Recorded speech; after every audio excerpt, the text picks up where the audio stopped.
Okay, friends, once again, welcome back and very good morning to everybody.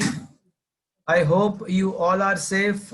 Your family members, your relative, your parents, your friends are safe, and you are enjoying this new era, this new way of learning. Friends, we are discussing chapter number 3, એક પરિમાણમાં ગતિ JEE નીટના topic discuss કરી રહ્યા છીએ and probably આજે તમને મેં બધા જ ક્વેશ્ચન સોલ્વ કરીને લાવવાના કીધા હશે. તો I hope કે તમે લોકોએ સોલ્વ કર્યા હશે.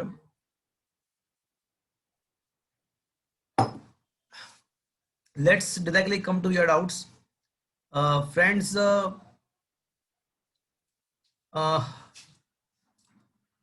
chapter number 3 માં 1 to ચલો એકવાર ફરીવાર હું પૂછી લઉં છું. 1 થી 50 માં કોઈને કઈ પૂછવું છે? 1 to 50.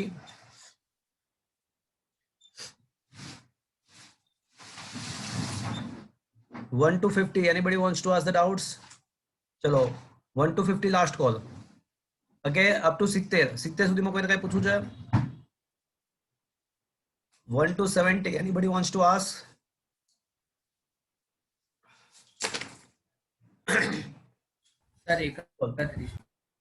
Question number 31.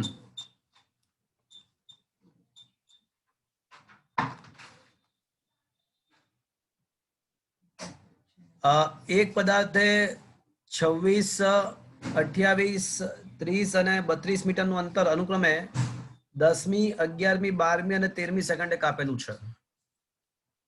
તો તે કેવી ગતિ હશે પદાર્થની? It is a interesting, quite interesting question. થોડું સમજજો, વિચારજો, સારો ક્વેશ્ચન છે. સૌથી પહેલા મને એ કહો મિત્રો કે જો પદાર્થ અચળ વેગથી ગતિ કરતો હોય, જો પદાર્થ, ચલો કોને ક્વેશ્ચન પૂછ્યો આવડો? ક્વેશ્ચન કોને પૂછ્યો છે? શ્યામ. તો જો પદાર્થ અચળ વેગથી ગતિ કરતો હોય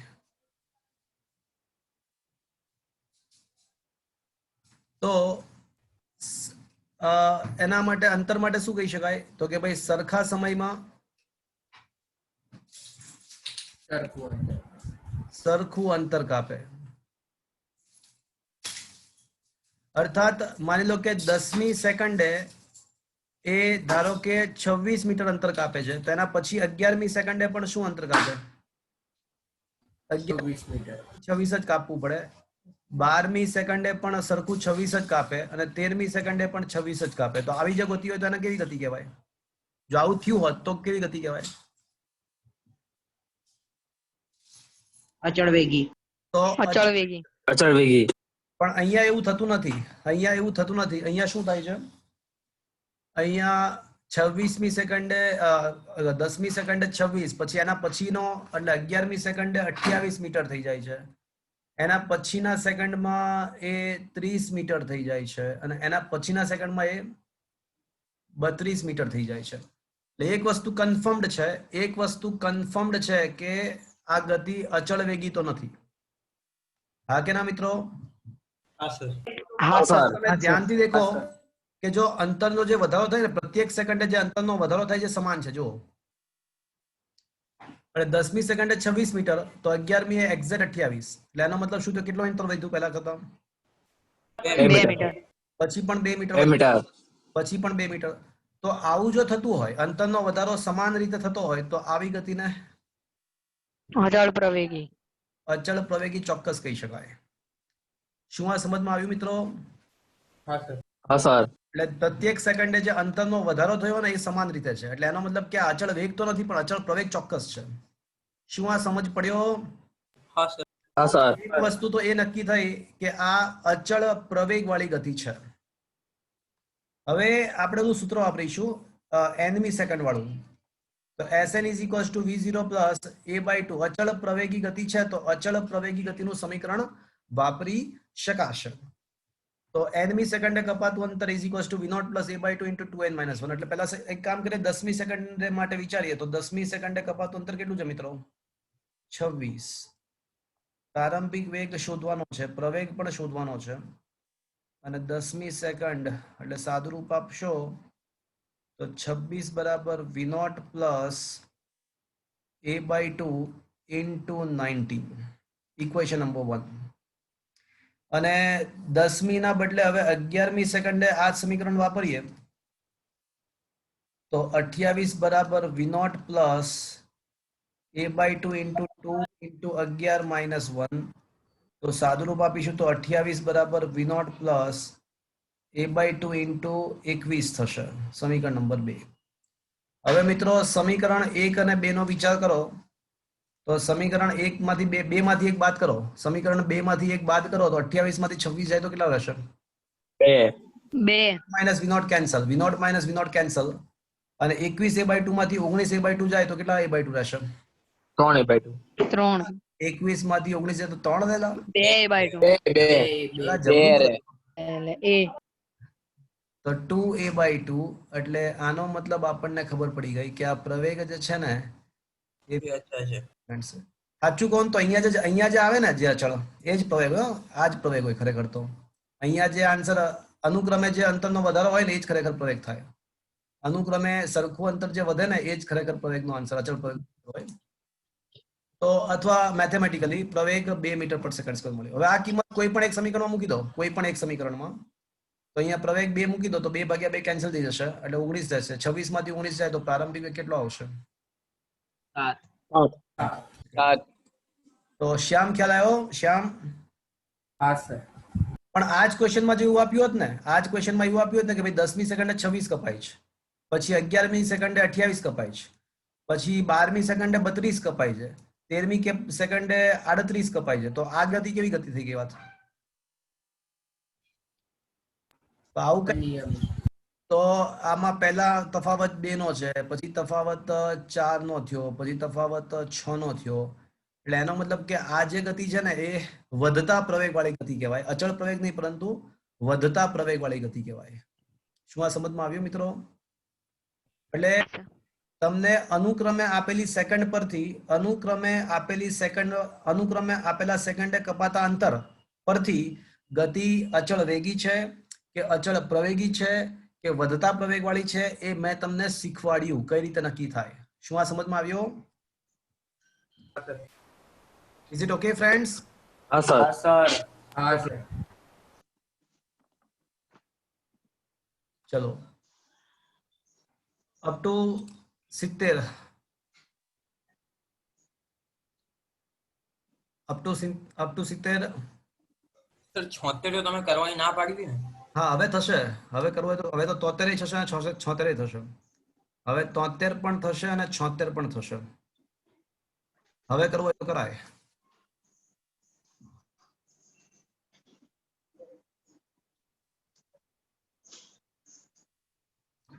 તો હવે 73 ને 76 બેવ કરાવું, પણ એ પહેલા 70 સુધીમાં કોઈને પૂછવું છે નહીં?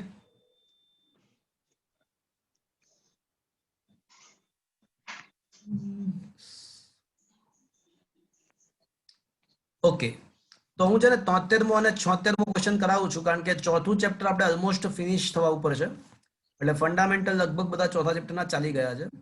એટલે we can solve this question number 73 as well as 76. તો come to the question number 73.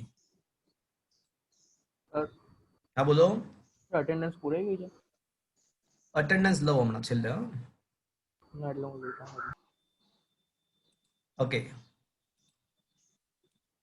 So look at the question. શું તમારા મોબાઈલમાં આ ક્વેશ્ચન દેખાય છે? Question number 73. હા સર. હા સર. હા સર.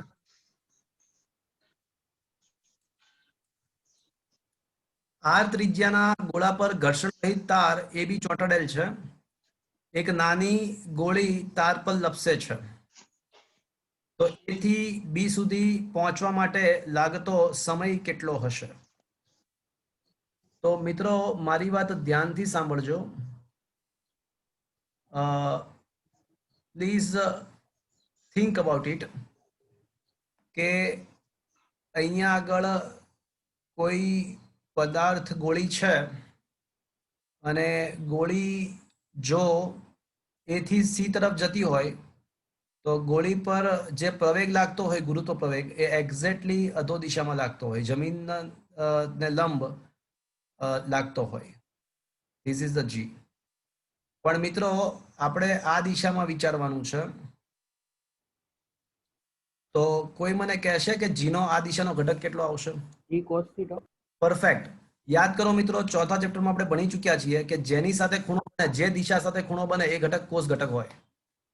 જેમ કે સદિશ એ આ હતો અને એને x અક્ષ સાથે થીટા ખૂણો બનાવ્યો હતો, યાદ છે? તો સદિશ a નો x ઘટક આપણે સાબિત કર્યું હતું કે ax બરાબર a cos થીટા. તો મિત્રો જેની સાથે ખૂણો થીટા બને ને એ દિશાનો ઘટક કોસ ઘટક હોય. તો આ g નો અધો દિશામાં તો ગુરુત્વ પ્રવેગ લાગે છે, પણ g નો આ દિશાનો ઘટક કેટલો? તો કે ભાઈ કેટલો ખૂણો બનાવે છે? તો કે ભાઈ થીટા ખૂણો બનાવે છે. તો થીટા ખૂણો બનાવતી દિશાનો એનો જે ઘટક હોય છે ને, થીટા ખૂણો બનાવતી દિશાનો જે ઘટક હોય છે એ g cos થીટા થાય. તો મિત્રો હવે જે પ્રવેગ છે આપણે છે ને a થી b સુધી કરવાનું છે, a થી b સુધી વિચારવાનું છે. તો પ્રવેગ તરીકે શું આવશે મિત્રો? g નહીં આવે, શું આવશે? g cos theta. cos theta. હવે મિત્રો આ AB અંતર પહેલા શોધીએ. તો આકૃતિમાં ત્રિકોણ ABC માં મને કહો કે cos થીટા પોતે બરાબર શું આવશે? cos theta is equals to ab upon AB ac. upon AC. AB upon AC. AB upon AC ના બદલે 2R લખી નાખું, વર્તુળનો વ્યાસ. હા ચાલશે? હા સર. હા સર. તો કપાતું અંતર આપણા માટે કપાતું અંતર D બરાબર AB છે, તો AB બરાબર કેના છે? 2R cos theta. હા હા ઓકે. હવે મારું જે સૂત્ર છે અચળ પ્રવેગી ગતિનું સૂત્ર, D બરાબર VOT plus half AT square. કપાતું અંતર કેટલું લઈશું મિત્રો? 0. R cos theta. 2r cos theta. અલા 0 કોણ બોલીલા? કપાતું 2R cos થીટા. પ્રારંભિક વેગ મુક્ત પતન છે એવું માની લઈશું આપણે, કે આપણે જસ્ટ એ બિંદુ પર ગોળીને મુક્ત કરી છે, એ બિંદુ પર ગોળીને મુક્ત કરી એટલે પ્રારંભિક વેગ 0. પ્રવેગ તરીકે શું લો મિત્રો? minus g. cos theta.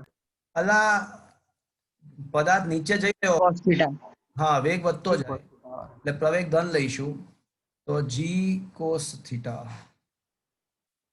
અને ઇન્ટુ ટી સ્ક્વેર, ટી શોધવાનો છે. cos થીટા બંને સાઈડથી કેન્સલ. તો મિત્રો ટી સ્ક્વેર બરાબર શું આવશે જરાક જુઓ તો? 2 root r upon. અરે 2r into 2 4R. 4R by G. 4r by g. 4R by G. By g. The final answer 2. તો વર્ગમૂળ કાઢો તો શું આવશે મિત્રો? 4 નું વર્ગમૂળ 2 આવશે અને બાકી રૂટમાં r by g. By g. So what should be the answer? C. Option C. c. શું તમને આ મિત્રો સમજમાં આવ્યો ક્વેશ્ચન? હા સર. હા sir. Is that clear everybody friends? હા sir. Yes sir. Okay. So, friends, come to the question number 76.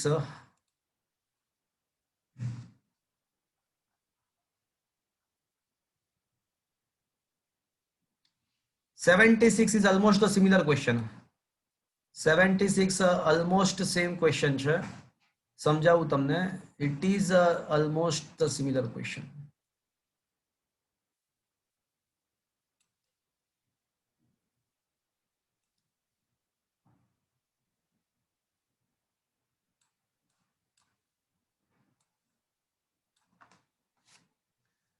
ચલો વળી પાછું જો મિત્રો,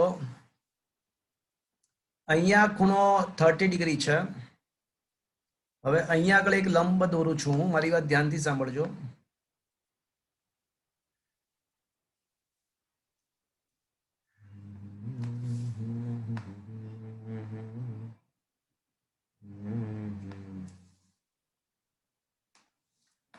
તો મિત્રો અહીંયા આગળ જે ખૂણો હોય ને એ જ ખૂણો ઓલવેઝ અહીંયા બને છે. અહીંયા જે ખૂણો હોય ને એ ખૂણો અહીંયા બનવાનો છે. હું તમને સમજાવું શા માટે. થોડું નવું છે તમારા માટે. 5મા ચેપ્ટરમાં આપણે આ વસ્તુને ડીપમાં શીખવાની જ છે, પણ હું જે બોલું એ ધ્યાનથી સાંભળો. શું આ ક્રોસ વાળી બે રેખાઓ એકબીજાને લંબ છે? જુઓ તો, હા કે ના? હા સર. હા સર. ક્રોસ વાળી બે રેખાઓ એકબીજાને લંબ છે, હા કે ના? હા sir. हाँ सर અને આ બરાબર વાળી બે રેખાઓ, આ બરાબર વાળી જે બે રેખાઓ છે એ બીજાને લંબ છે. हाँ सर हाँ सर હા સર हाँ सर તો અને આ ક્રોસ અને બરાબર વચ્ચેનો ખૂણો કેટલો છે?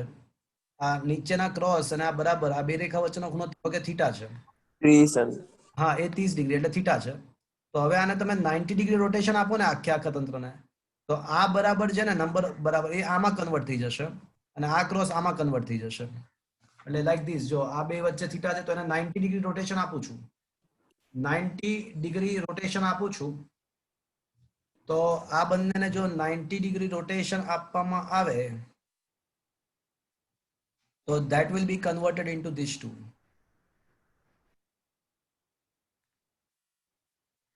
એટલે હું એવું કહેવા માંગુ છું કે ખૂણો તો યથાવત રહેશે.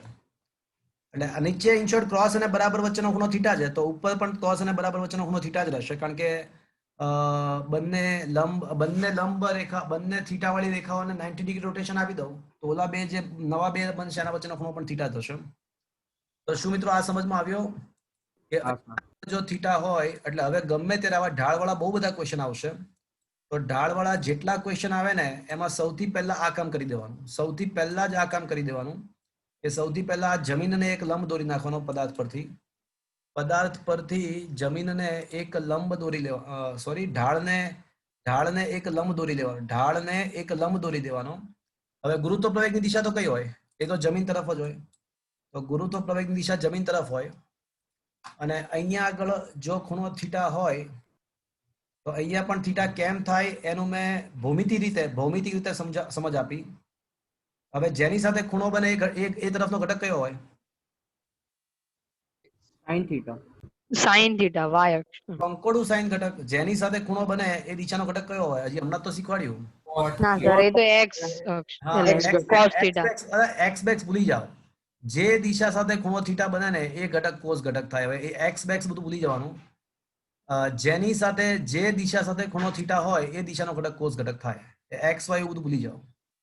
તો હવે જીનો અહીંયા ખૂણો થીટા છે તો આ દિશાનો ઘટક શું આવશે? જી કોસ થીટા. કોસ અને જીનો આ દિશાનો ઘટક શું આવશે? જીના બે ઘટક પાડ્યા એકબીજાને લંબ, આ જી કોસ થીટા અને આ જી સાઈન થીટા. ચલો આ જી સાઈન થીટા ખબર પડી સૌથી પહેલા? हाँ सर બસ તો પતી ગઈ વાત. તો વાત એવી છે કે ઢાળ પરની ગતિ માટે જે આ પદાર્થ જે ઢાળ પર ગતિ કરે છે તો એ ઢાળ પરની ગતિ માટે જીનો કયો ઘટક જવાબદાર છે?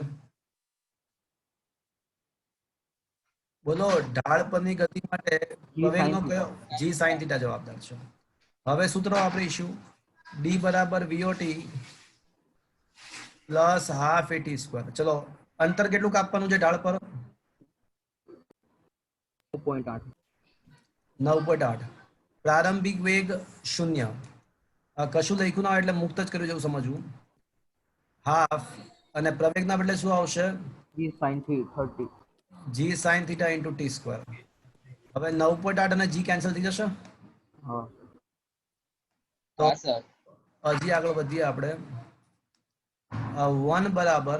1 બરાબર હાફ સાઈન 30 થીટા તરીકે 30 સાઈન 30 શું થાય? 1/2 बाय 2 1/2 ઇન્ટુ ટી સ્ક્વેર. તો ટી સ્ક્વેર બરાબર શું આવશે મિત્રો? 4 તો ટી બરાબર 2 second. 2 second. Is that clear friends? हाँ सर યસ સર. એટલે હવે મિત્રો ચેપ્ટર નંબર 5 માં લોટ્સ ઓફ ક્વેશ્ચન આવશે. લોટ્સ ઓફ ક્વેશ્ચન આવશે કે જેમાં ઢાળનો ખૂણો થીટા હોય. તો આવા સંજોગોમાં તમારે સૌથી પહેલું કામ શું કરવાનું કે આ ઢાળને લંબ દિશા એક દોરવાની. ગુરુત્વ પ્રવેગ તો અધો દિશામાં જ લાગે, જમીનને લંબ જ લાગે, અને અહીંયા જો થીટા હોય તો અહીંયા પણ થીટા હોય જ એવું માની લેવાનું. અને જીનો આ દિશાનો ઘટક જી કોસ થીટા અને આ દિશાનો ઘટક જી સાઈન થીટા. આવા લોટ્સ ઓફ ક્વેશ્ચન ભવિષ્યમાં ભણવાના આવશે. Is that clear friends?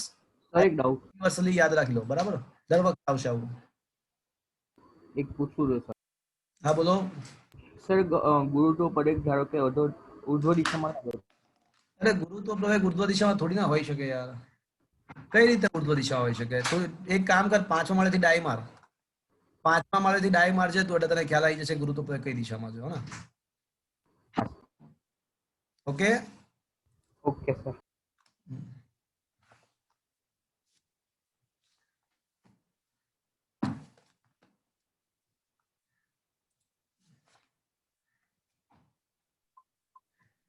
એક પિક્ચર હતું એમાં એક વ્યક્તિ એવો હતો કે એને જીવનના બધા જ અનુભવો લેવાની ટેવ હતી. એટલે આખા જીવનમાં અલગ અલગ ટાઈપના એને બધા જ અનુભવ લીધા. જ્યારથી એ જાણતો શીખ્યો, સમજતો શીખ્યો, ત્યારથી એને બધા જ ટાઈપના અનુભવો એને ધીમે ધીમે ધીમે લેવા લાગ્યો. પછી થોડો બુઢો થયો અને એની વાઈફ સાથે હિલ સ્ટેશને ફરવા નીકળ્યો. તો એના વાઈફે એને ટોણો માર્યો કે ભાઈ તમે જીવનના બધા જ અનુભવ તો લીધા, પણ કોઈ દિવસ પક્ષીની જેમ ઉડવાનો અનુભવ લીધો છે? એવો એને ટોણો માર્યો. તો રાત્રે સૂતો ઊંઘ ના આવી માણસને, અને સવારે ઉઠી અને હિલ સ્ટેશનેથી એને પક્ષીની જેમ ઉડવા માટે ડાય મારી. એટલે સર અવાજ કપાય છે. હા, જીવનમાં ઉડવાનો પણ અનુભવ એને લીધો. પણ હું એવું કહેવા માંગુ છું કે ઘણીવાર અનુભવ લેવાની જરૂર નથી હોતી, બીજાના અનુભવથી પણ શીખવાની જરૂર હોય છે. સમજ્યા? એટલે દરેક વસ્તુનો અનુભવ લેવાની જરૂર નથી હોતી. ઓકે, ચલો question number up to 80. Up to 80 79 तक मैं कराई नहीं था. 78 અને 70 77 78 અને 79 મેં તમને લાસ્ટ ટાઈમ કરાવ્યા હશે. હા સર. questions are very હા, good sir. questions. અને 78 ની રકમ પણ બદલાવી હશે મેં થોડી, અને that was asked in the JEE as well. હા હા સર.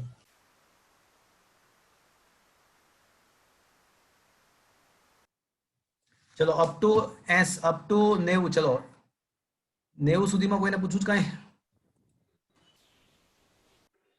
વાસ્તવિક આલેખ એટલે શું? સર શું 81. કહો છો?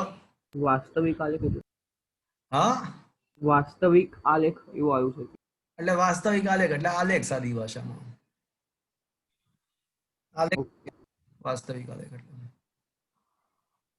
બોલો ક્વેશ્ચન નંબર 88 અને 81 સર.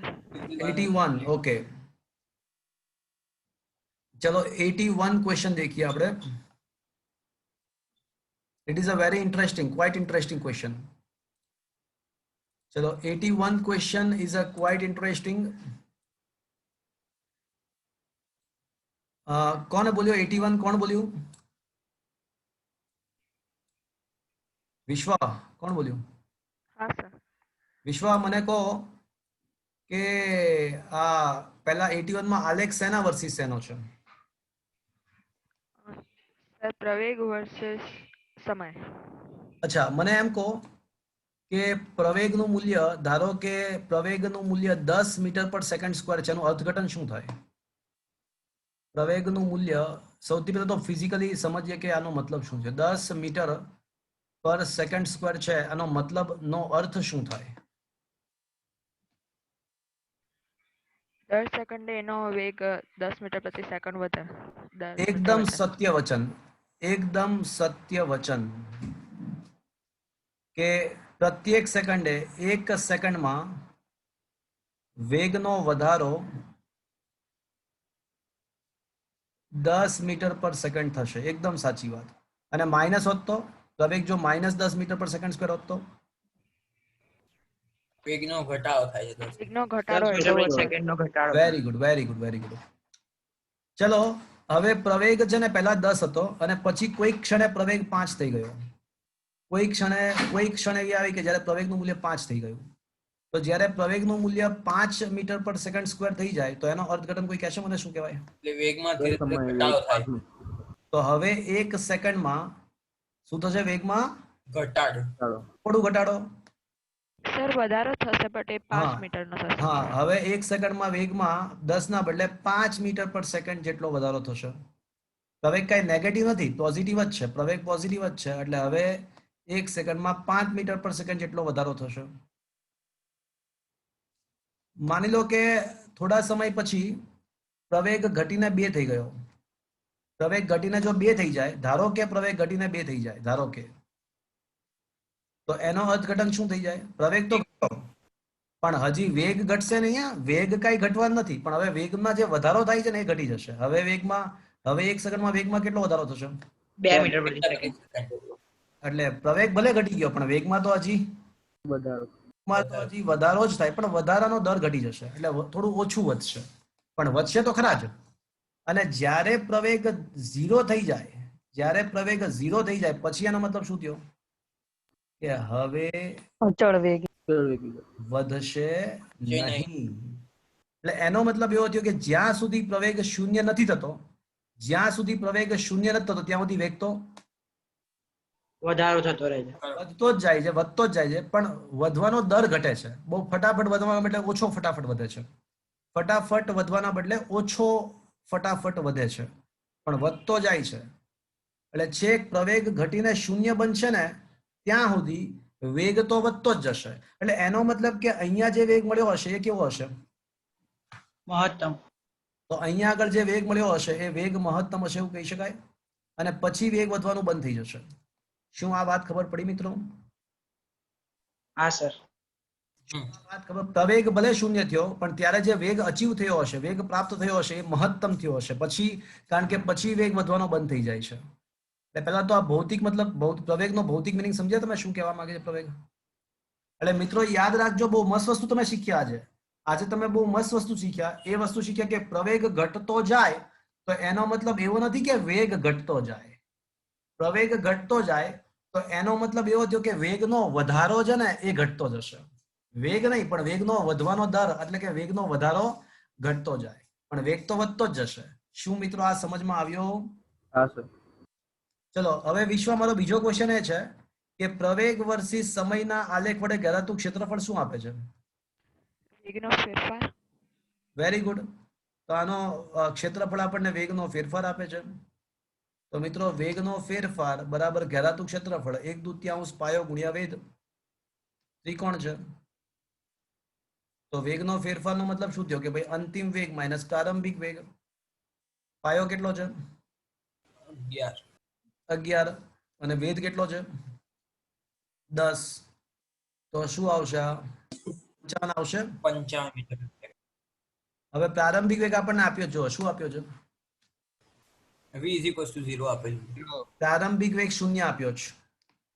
તો પ્રારંભિક વેગ 0 છે, તો આમ 11મી સેકન્ડે જે અંતિમ વેગ મળ્યો એ કેટલો હશે? 55. સેકન્ડ. અને પછી આપણને ખબર છે કે 11t બરાબર 11 સેકન્ડ બાદ પછી તો શું થાય છે? પછી તો કેવી ગતિ છે? અચળ વેગી. અચળ વેગી ગતિ છે. એનો મતલબ કે આ જે 55 મીટર પર સેકન્ડ મળ્યો એ આપણને કેવો વેગ મળ્યો કહેવાય? મહત્તમ. મહત્તમ. શું મિત્રો આ સમજમાં આવ્યો? હા સર. હા સર. Is that clear? હા સર. શું એકદમ ફંડામેન્ટલી લોજિકલી સમજ પડી આ ક્વેશ્ચન? યસ હા સર. સર. હા sir. Sir question number 85 count. હા કરાવો. સર. એક મિનિટ ઉપર. આ 81મો ક્વેશ્ચન સમજમાં આવ્યો? હા સર. ઓકે સર બોલ્યો. હા સર. બોલો. સર જેમ કે કોઈ સ્થાન સૂત્ર કે વેગનું કોઈ સૂત્ર આપેલું હોય એના પરથી આપણે વેગ, સ્થાન અને સ્થાનાંતર ને બધું શોધી શકીએ. તો સ્થાનાંતર અને એવું આપેલું હોય તો એના પરથી આપણે વેગનું કે સ્થાનનું સૂત્ર શોધી શકાય? તો એ તો ખબર જ છે ને આપણને. સ્થાન સૂત્રનું વિકલન કરો એટલે વેગ મળે, ને વેગનું વિકલન કરો એટલે પ્રવેગ મળે. એટલે તમે કહેવા શું માંગો છો? મને એક્ઝેક્ટલી કયા સંદર્ભમાં ક્વેશ્ચન પૂછો? તમે પૂછવા શું માંગો છો ક્લિયર નથી તમારું. એટલે સર જેમ કે કોઈ સ્થાનનું કોઈ પણ સૂત્ર આપેલું છે સૂત્ર પરથી, એક મિનિટ, સૂત્ર પરથી આલેખ દોરવાની વાત કરો છો? હા. હા, એટલે કોઈ પણ સ્થાનના સૂત્ર પરથી સ્થાન વર્સિસ સમયનો આલેખ દોરી શકીએ. વેગ વર્સિસ સમયના આલેખ પરથી વેગના સૂત્ર પરથી વેગ વર્સિસ સમયનો આલેખ દોરી શકીએ. તો સૂત્ર પરથી આલેખ દોરવા માટે શું કરવું એના માટેના ઘણા બધા ક્વેશ્ચન આવવાના જ છે. કે સૂત્ર પરથી આલેખ દોરવા માટે શું કરવું એના ક્વેશ્ચન આવશે. એ તમને તમારો જે ક્વેશ્ચન છે ને એ ક્લિયર, પણ આજના લેક્ચરના અંત સુધીમાં બધું જ ક્લિયર થઈ જશે. Don't worry. હા okay sir. Okay. Question number 85. Question number 84. Sir 85. 85 is a very interesting question. Sir 84. હા, પહેલા 84 લઈ લઈએ. ઓકે ચલો. 84th ક્વેશ્ચનમાં કદાચ મિસ્ટેક છે. નીચેનામાંથી કયો આલેખ નિયમિત ગતિ સૂચવે? ના, બધું બરાબર જ છે, પણ કદાચ આન્સર ખોટો લખ્યો છે. ચલો, અચળ વેગી ગતિ કઈ છે? દેખાય જ છે, આલેખ પરથી સ્પષ્ટ જ દેખાય છે કે અચળ વેગી ગતિ કોણ છે? જેમાં વેગ અચળ રહેતો હોય. તો કયા આલેખમાં વેગ? સી માં. અમદાવાદ, બોમ્બે, કલકત્તા કે દિલ્હી? કલકત્તા. સી તો કલકત્તા. દેખાય છે ને આમાં તો સ્પષ્ટ જ દેખાય છે. સ્પષ્ટ, એકદમ સુસ્પષ્ટ છે કે એકદમ સુસ્પષ્ટ છે કે વેગ અચળ હોય એવો એક જ તો આલેખ છે. C option. Is it clear? સમય ના બદલાતો એવો એક જ તો ઓપ્શન છે. 85મો question is a good question. હવે વાત સમજજો. 85મો question is a good question. થોડુંક મારી વાત ધ્યાન સાંભળજો. સર તો 84 માં સવાલ ખોટો છે ને, એમાં નિયમિત ગતિ હા. સૂચવે છે એવું લખ્યું છે એટલે. હા, તો શું કહો છો? એટલે તમે તો આ અચળ વેગી ગતિનું કહો છો ને? એટલે નિયમિત ગતિનો મતલબ અચળ વેગી ગતિ જ કહેવાય. હા હા હા હા સર, હા હા સોરી, હા. ઓકે. Question number 85. આકૃતિમાં એક ગતિમાન પદાર્થ માટે વેગ વર્સિસ સ્થાનનો આલેખ આપ્યો છે. વેગ વિરુદ્ધ સ્થાનનો આલેખ આપ્યો છે. તો આલેખ પરથી મારે પ્રવેગ વર્સિસ સ્થાનનો આલેખ જોઈએ છે. વેગ વર્સિસ સ્થાનનો આલેખ આપ્યો છે અને પ્રવેગ વર્સિસ સ્થાનનો આલેખ જોઈએ છે. તો સૌથી પહેલી વાત કે વેગ વિરુદ્ધ સ્થાન નો આલેખ સુરેખા છે. ચલો બાયોલોજી વાળા મિત્રો ધ્યાનથી સાંભળજો. બાયોલોજી વાળા મિત્રો ધ્યાનથી સાંભળશે. મેથ્સ વાળા કદાચ ખ્યાલ હોય તો બોલે. શું મેથ્સમાં રેખા નામનું કોઈ ચેપ્ટર ચાલ્યું તમારે? ના સર. ના સર. સર. ના સર. Okay okay. તો જો રેખા નામનું ચેપ્ટર ચાલશે ત્યારે તમને શીખવાડવામાં આવશે મેથ્સમાં કે સુરેખા અથવા રેખાનું સમીકરણ y બરાબર mx પ્લસ c છે, જ્યાં m એ રેખાનો ઢાળ છે અને c એ ખરેખર તો y અક્ષ પરનો અંતઃખંડ. એટલે y અક્ષ પર જ્યાં છેદન બિંદુ મળે, y અક્ષ પર જે છેદન બિંદુ મળે એ y અક્ષ પરનો અંતઃખંડનો મતલબ જે y અક્ષ પર જે છેદન બિંદુ મળે એ છેદન બિંદુના યામ અને અંતઃખંડ કહેવાય. તો અહીંયા આગળ પહેલી વાત કે વેગ વર્સિસ સમયનો આલેખ સુરેખા છે. એટલે આપણા માટે વાયામ તરીકે વેગ છે, તો આ સમીકરણનો એપ્લાય કરીએ. તો y ના બદલે v. ચલો હવે આ જે ઢાળ છે, આપણો જે ઢાળ છે એ નેગેટિવ છે કે પોઝિટિવ છે? ચડતી રેખા છે કે ઉતરતી રેખા છે? ઉતરતી રેખા. ઉતરતી રેખા. તો ઢાળ શુડ બી ટેકન પોઝિટિવ કે નેગેટિવ? નેગેટિવ. તો m ના બદલે મારે લખવું પડશે -m. x યામ તરીકે તો x જ છે, y યામ તરીકે v છે, પણ x યામ તરીકે તો x જ છે.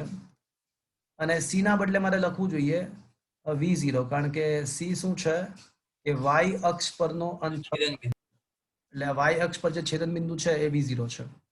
તો શું મિત્રો આ તમને સમજમાં આવ્યું સૂત્ર? હા સર. એટલે આ જે કન્સેપ્ટ છે મેથેમેટિક કન્સેપ્ટ છે જે તમારે યાદ રાખવાનો. તો આવા જે મેથેમેટિકલ કન્સેપ્ટ્સ આવતા હોય તો મેં છે ને તમને જે નોટ્સ આપતો હોઉં છું ને એ હંમેશા સિંગલ સાઈડ હોય છે. તો તમારી જવાબદારી એ બનતી હોય છે કે તમે એ જે પણ કાંઈ નવા કન્સેપ્ટ આવે તો તમે સામેની સાઈડ એને તમે લખી નાખો. તો this is a maths concept. તો v બરાબર -mx પ્લસ v0, આપણને આ v નું સૂત્ર મળી ગયું. ચલો અહીંયા સુધી પહોંચ્યા બધા? હા સર. હવે મારો ટાર્ગેટ શું છે? તો કે ભાઈ પ્રવેગ વર્સિસ સ્થાનનો આલેખ શોધવો. તો મારે પેલા પ્રવેગનું સૂત્ર મળશે તો મને એનો આલેખ કેવો છે ખબર પડશે ને. એટલે મારે પેલા પ્રવેગનું સૂત્ર મેળવવું પડશે. હવે પ્રવેગ બરાબર શું થાય મિત્રો?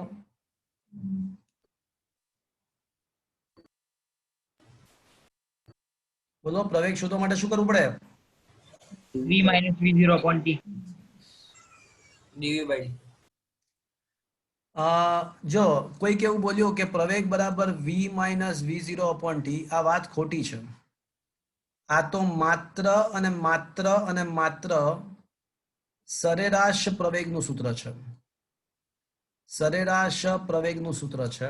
હા, અચળ પ્રવેગી ગતિ હોય ને, અચળ પ્રવેગી ગતિ, તો પછી સરેરાશ પ્રવેગ કે તત્કાલીન પ્રવેગ સમાન થાય. તો પછી સરેરાશ પ્રવેગ કે તત્કાલીન પ્રવેગ સમાન થાય. પણ અહીંયા તો આપણને ખબર જ નથી કે અચળ પ્રવેગી ગતિ છે કે નહીં. એટલે આ તમે જે સૂત્ર વાપર્યું એ વાત જ ખોટી. આ ગંદી બાત. તો આ તો માત્ર સરેરાશ પ્રવેગનું સૂત્ર છે અને હું પ્રવેગની વાત કરું છું. પણ એ વાત હંમેશા સાચી કે પ્રવેગ બરાબર શું? dv by dt. સાચું. આ તો હંમેશા સત્ય. ઇઝ ધેટ ક્લિયર મિત્રો? હા સર. હવે DDT of minus mx plus v0. ચલો મેં વેગનું સૂત્ર કિંમત મૂકી સૂત્રમાં. ચલો હવે વિકલન કરું છું તો માઇનસ m બાર આવી જશે અને બાકી રહેશે dx અપોન dt અને અચળ પદ વિકલન શૂન્ય. આ તો v0 તો કોઈ ફિક્સ્ડ વસ્તુ છે. અચળ પદનું વિકલન શૂન્ય. તો મિત્રો આ પ્રવેગ બરાબર શું આવશે? માઇનસ m અને dx અપોન dt તો શું થાય મિત્રો? વેગ. તો વેગનું સૂત્ર.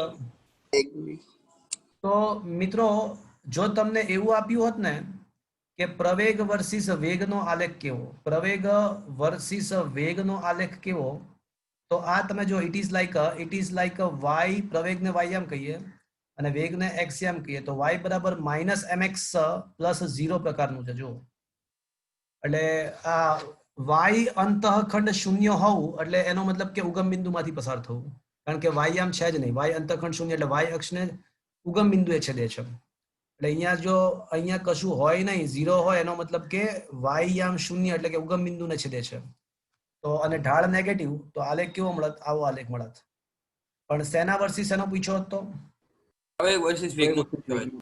પ્રવેગ વર્સિસ વેગનો પૂછ્યો. પણ મને પૂછ્યું છે શું? ઓપ્શન પ્રવેગ વર્સિસ સમય સ્થાનનો આલેખ પૂછ્યો. સમય નથી, સ્થાન છે. પ્રવેગ વર્સિસ સ્થાન છે. તો હવે કઈ વાંધો નહીં, કઈ વાંધો નહીં. તો હવે પ્રવેગ is equals to minus m અને v ના બદલે હું શું લખી શકું પાછું? dx upon dt. dx upon dt. શું હું આવું લખી શકું મિત્રો? હા સર. હા સર. તો હવે પ્રવેગ બરાબર શું આવશે? Minus minus plus m square થઈ જશે અને માઇનસ mv0 થશે. હા સર. ચલો તો હવે પ્રવેગ વર્સિસ સ્થાનનો જો it is once again like y is equals to capital mx plus minus c એટલે પ્લસ c, જ્યાં c બરાબર નેગેટિવ. તો it is once again y બરાબર mx પ્લસ c, પણ c પોતે નેગેટિવ છે. એટલે વન્સ અગેન આ સૂત્ર કયું દર્શાવે છે? અતિવલય દર્શાવે છે, ઉપવલય દર્શાવે છે, રેખા દર્શાવે છે કે વર્તુળ દર્શાવે છે? આ માટે y યામ છે અને સ્થાન આપણા માટે x યામ છે. તો આ સૂત્ર કોના જેવું છે? અતિવલયના સમીકરણ જેવું છે, ઉપવલયના સમીકરણ જેવું છે, પરવલયના સમીકરણ જેવું છે કે રેખાના સમીકરણ જેવું છે? રેખાના સમીકરણ જેવું જ છે. તો વળી પાછો આલેખ તો સુરેખ આવશે. આલેખ સુરેખ, પણ આમાં કે નેગેટિવ છે? તો ઢાળ પોઝિટિવ છે. એટલે ચડતી રેખા કે ઉતરતી રેખા? ઉતરતી રેખા. અલા ઢાળ હા પોઝિટિવ સર, છે ચડતી. દ્વિતીય રેખા. અને વાય અક્ષને પોઝિટિવ બિંદુએ છેદે કે નેગેટિવ બિંદુએ છેદે? જુઓ તો નેગેટિવ બિંદુ. તો વાય અક્ષને નેગેટિવ બિંદુએ છેદે છે અને પછી ચડતી રેખા. એટલે નેગેટિવ બિંદુએ છેદીને ચડતી રેખા. એવો કયો ઓપ્શન છે? જુઓ તો ઓપ્શન ડી. જો આ તો બંને કેન્સલ થઈ ગયા, કારણ કે આ બંને તો ઉતરતી રેખા છે. એટલે આ બંને કેન્સલ. હવે ચડતી હા અને આ એમાં પણ વાય અક્ષને નેગેટિવ, જો એનો વાય અંતઃખંડ નેગેટિવ છે. જો તમે જોઈ શકો છો શું થયો કે નીચેથી સ્ટાર્ટ થશે. Is that clear friends? આ પણ કેન્સલ. હા સર. શું મિત્રો આ સમજમાં આવ્યું તમને? It is a quite interesting thing. આવ્યો? હા સર. તો આઈ થિંક તમને આ રેખા સમીકરણની વાત ખબર છે. એટલે આ ફંડામેન્ટ છે એ યાદ રાખજો. Is it okay? Okay sir. Okay. Sir question number 87. હા કરાવું, એક મિનિટ. ચલો હવે ક્વેશ્ચન નંબર 87.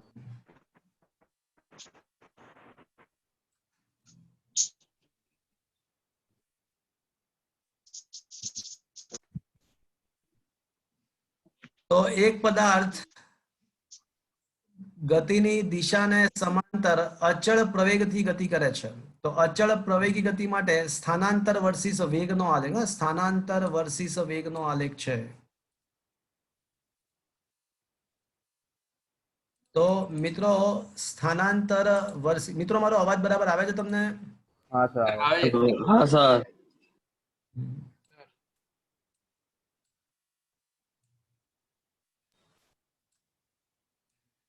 ઓકે.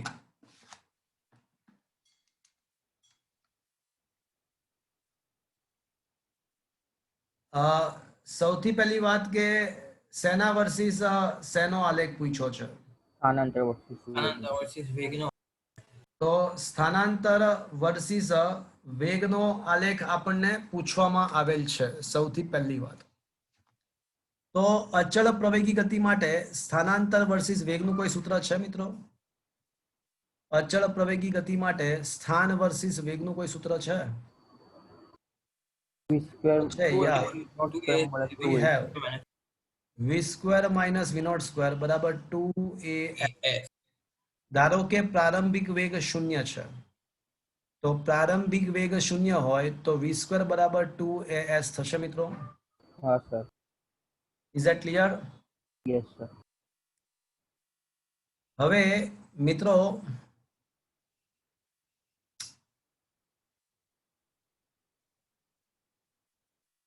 પરવલય ના સમીકરણો. Okay, let me explain in the depth. એકદમ વધારે ડેપ્થ થી સમજાવવા દો મને.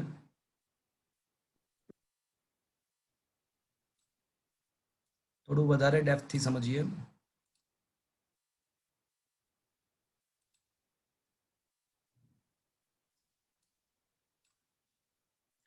મિત્રો હવે જે હું સમજાવું છું એ જરાક સમજો ને.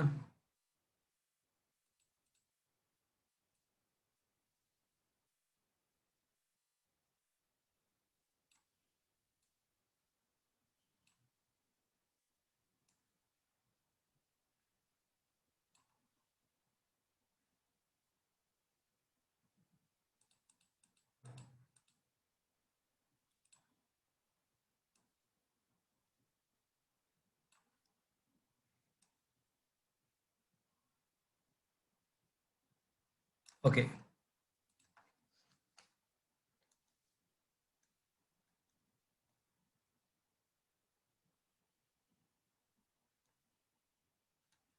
પરવલયના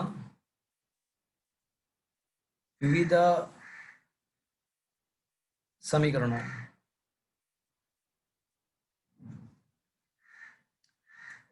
સૌથી પહેલું, જો y બરાબર ax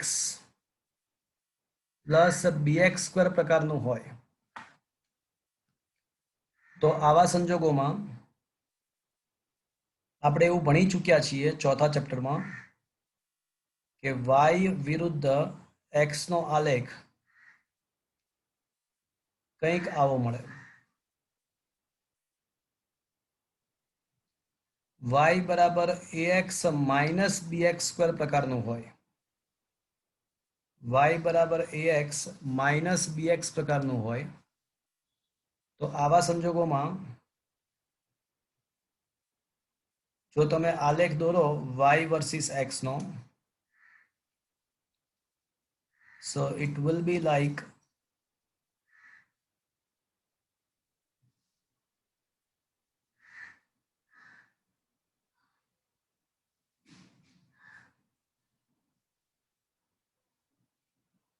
this. y ચલે છે x સ્ક્વેર, અર્થાત y બરાબર સમથિંગ અચળાંક c x સ્ક્વેર હોય તો હવે y વર્સિસ x નો આલેખ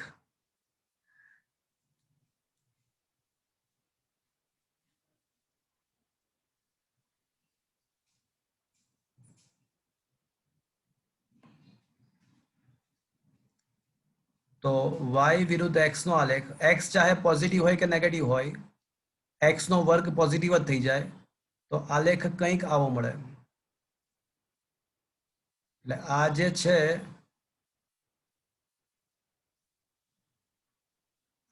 છે એ y is equals to plus cx square માટે છે અને આ જે આલેખ છે એ y is equals to minus cx square માટે છે.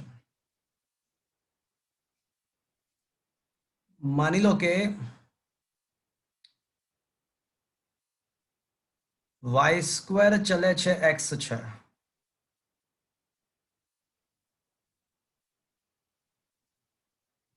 અથવા બીજી ભાષામાં એવું કહી શકાય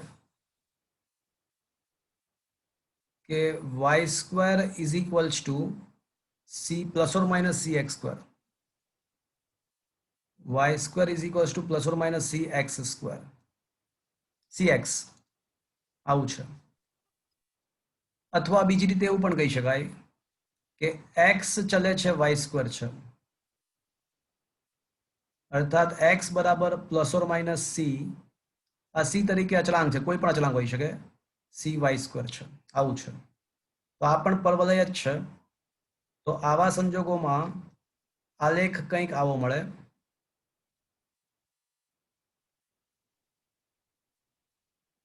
y વિરુદ્ધ x નો કે x y ચાહે પોઝિટિવ હોય કે નેગેટિવ હોય, x પોઝિટિવ એટલે આવો આલેખ મળશે. એટલે આ ક્યારે, આ આલેખ ક્યારે, x બરાબર પ્લસ cy સ્ક્વેર અથવા y સ્ક્વેર બરાબર cx, એના માટે આ આલેખ આવે. અને આ ક્યારે આવશે, જ્યારે x બરાબર માઇનસ cy સ્ક્વેર અથવા x અથવા y સ્ક્વેર બરાબર માઇનસ cx અથવા y સ્ક્વેર બરાબર માઇનસ cx. c એટલે અચળાંક છે કોઈ. તો આ બધા પરવલયના સમીકરણ છે. હવે અહીંયા આગળ આપણા માટે આ s એ વાયયામ છે, બીકોઝ વાયયામ s છે અને એક્સયામ તરીકે v છે. તો આપણા માટે શું સૂત્ર થયું, x સ્ક્વેર બરાબર 2ay અને આ 2a ને અચળાંક કહી દઈએ. તો આ કયું સૂત્ર થયું આપણા માટે, x સ્ક્વેર બરાબર cy જેવું થયું. તો x સ્ક્વેર બરાબર cy, તો આમાં આલેખ કયો આવશે, અથવા y ચલે છે x સ્ક્વેર જેવી થઈ, y ચલે છે cx સ્ક્વેર. તો x ચાહે પોઝિટિવ હોય કે નેગેટિવ હોય, y પોઝિટિવ જ આવશે. તો y ચલે છે x સ્ક્વેર. તો આ કયો આલેખ થશે મિત્રો, ત્રીજા નંબર. તો આ કયો આલેખ થશે મિત્રો, x સ્ક્વેર ચલે છે y અથવા y ચલે છે x સ્ક્વેર. ત્રીજા નંબર. તો આ ત્રીજા નંબરનો આલેખ છે. અને એમાંય તે ઉપરનો આવશે કે નીચેનો આવશે, ઉપરનો. ઉપર ઉપરનું. તો આવા સંજોગોમાં ત્રીજા નંબરનો ઉપરનો આલેખ એટલે આ આલેખ આવશે. પણ આપણે એવું માની લઈએ કે આપણે નેગેટિવ સાઈડ કન્સિડર નથી કરતા, માત્ર positive side consider, negative side consider નથી કરતા, માત્ર પોઝિટિવ સાઈડ કન્સિડર કરીએ છીએ. તો હવે કયો ઓપ્શન આવશે, એ બી અને સી અને ડી માંથી? સી. સી. શું મિત્રો આ સમજમાં આવ્યું? હા સર. તો આજે તમને એક નવી ઇન્ફોર્મેશન મળી. એક તો રેખાના સમીકરણ કઈ રીતે હોય અને એના પરથી આલેખ કેવા હોય એ ખબર પડી, અને પરવલયના અલગ અલગ સ્વરૂપ કેવા હોય અને એના આલેખ કેવા હોય એની તમને વાત ખબર પડી. તો આનો શાંતિથી અભ્યાસ કરજો, તમે ઘરે શાંતિથી વિચારજો અને એ પરથી આલેખ કઈ રીતે મળે એનો વિચાર કરજો. તો આ ઇન્ફોર્મેશન મારે જે આપવાની હતી મેં તમને આપી, પણ હવે શાંતિથી વિચાર કરજો આના વિશે. અથવા આના માટે એવું પણ કહી શકાય કે ઓર x square is equals to plus or minus cy. તો આ x square is equals to cy માટે અથવા આ x square is equals to minus cy માટે. Okay friends, so just think about it and look at the situation. Okay.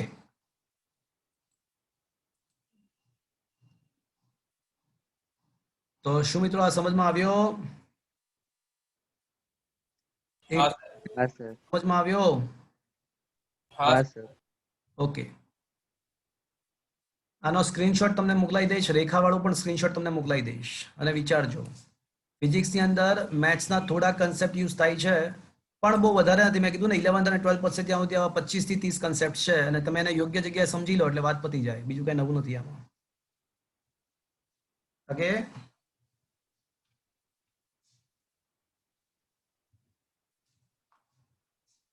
ચલો હવે બોલો. Sir, 88. 88. 88. Okay, IIT માં પૂછાયેલો ક્વેશ્ચન છે, થોડું સમજવા લાયક ક્વેશ્ચન છે, સમજીએ આપણે.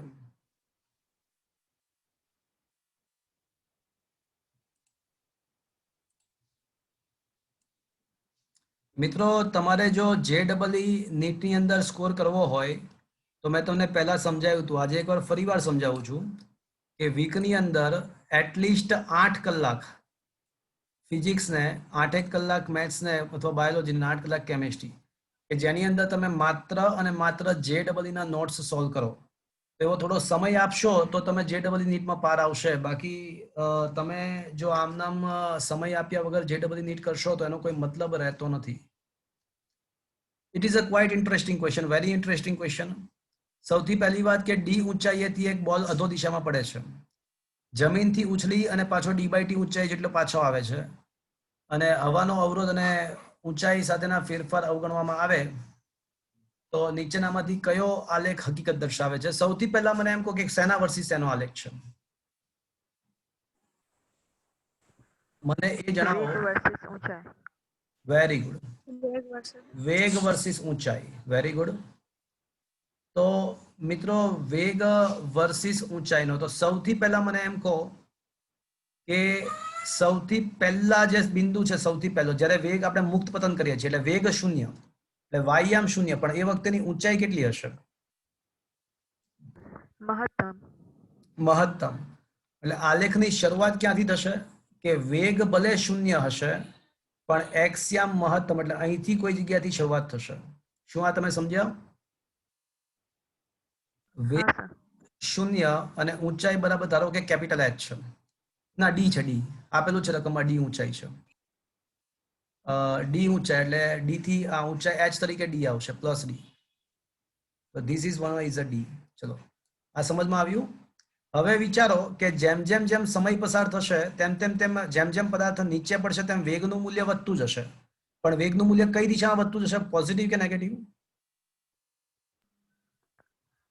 પદાર્થ પોઝિટિવ. અલા વેગનું મૂલ્ય નેગેટિવ. હા નેગેટિવ. નેગેટિવ દિશામાં વધતું જશે. અને ઊંચાઈનું મૂલ્ય, પોઝિટિવ. ઊંચાઈનું મૂલ્ય પદાર્થ જમીન પર જેમ જેમ પડે તેમ એની ઊંચાઈ જે છે પદાર્થ ઘટતી જાય ને. ઘટતી જાય. એ બી નેગેટિવ અને હા, ઊંચાઈ ઘટતી જાય અને જમીન પર પડતી વખતે ઊંચાઈ કેટલી બનશે? 0. 0. એટલે જ્યારે પદાર્થ જમીન પર પડી જાય ત્યારે એની ઊંચાઈ 0 બનશે અને વેગનું મૂલ્ય કંઈક નેગેટિવ હશે, ઋણ હશે. એટલે આલેખનું આ બિંદુ મળશે. જુઓ તો વિચારો તો, બરાબર છે? હા કે ના? હા સર. હા. પણ મિત્રો હું છે ને આલેખ સુરેખ નહીં બનાવી શકું. આ આલેખ સુરેખ નહીં બનાવી શકું. પૂછો ક્યું? કારણ કે મુક્ત પતન કરતી વેળાએ કપાતું અંતર, અને હમણાં જ વાત કરી, આના આગળના ક્વેશ્ચન એ તો ભણ્યા કે કપાતું અંતર અને વેગ એ નો સંબંધ જે છે એ સુરેખ નથી, એ અતિ પરવલય છે. હમણાં જ તો વાત કરી કે મુક્ત પતન કરતી વખતે પદાર્થના વેગ અને અંતર વચ્ચેનો સંબંધ સુરેખ નથી, પરવલય છે. એટલે સુરેખ વાળા જેટલા ઓપ્શન છે કેન્સલ. સુરેખ સંબંધ છે જ નહીં, એટલે સુરેખ આલેખ વાળો સંબંધ કેન્સલ. તો સૌથી પહેલા ડી થી શરૂઆત થશે. ડી થી શરૂઆત થશે. સમય સાથે જેમ જેમ સમય વધશે તેમ તેમ તેમ તેમ તેમ વેગનું ઋણ મૂલ્ય વધતું જશે. જ્યારે પદાર્થ જમીન પર પડશે ત્યારે એનો વેગ કંઈક ઋણ હશે, પણ આલેખ સુરેખ નહીં બનાવી શકાય. ચલો હવે જમીન પર પડ્યો, હવે ઓન ધ સ્પોટ શું થાય વિચારો. જમીન પર પડ્યા પછી જમીન પર પડ્યો, હવે 3 દિશામાં વેગ વધશે. દિશામાં વેગ વધે.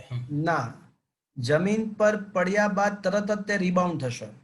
એટલે ઓન ધ સ્પોટ એનો વેગ જે માઇનસ સમથિંગ હતો, માઇનસ સમથિંગ, એના બદલે શું આવશે? પોઝિટિવ. પ્લસ સમથિંગ થઈ જશે ઓન ધ સ્પોટ. એટલે સમય બરબાદ કર્યા વગર ઓન ધ સ્પોટ પોઝિટિવ થશે. અને હવે ધીમે ધીમે શું થશે વિચારો પાછું. હવે ધીમે ધીમે પદાર્થ ઉપર આવી રહ્યો છે, ધીમે ધીમે હાઈટમાં વધારો થશે. એટલે ધીમે ધીમે હાઈટમાં વધારો થશે, પરંતુ એના ઝડપમાં ઘટાડો. ઘટતી જશે. ઓન ધ સ્પોટ તો ઝડપ પોઝિટિવ મળી, પણ હવે ધીમે ધીમે હાઈટ વધતી જાય પણ ઝડપ ઘટતી જાય અને વળી પાછો પદાર્થ મહત્તમ હવે કેટલી ઊંચાઈ પ્રાપ્ત કરે જુઓ તો હવે કેટલી પ્રાપ્ત કરે છે? d/2 એટલે અડધી. હવે d/2 ઊંચાઈએ પાછો વેગ ઘટીને શૂન્ય બની જશે. તો શું આ સમજમાં આવ્યું? હા સર. તો છે આવો કોઈ આલેખ જુઓ તો ઓપ્શન એ. Option A.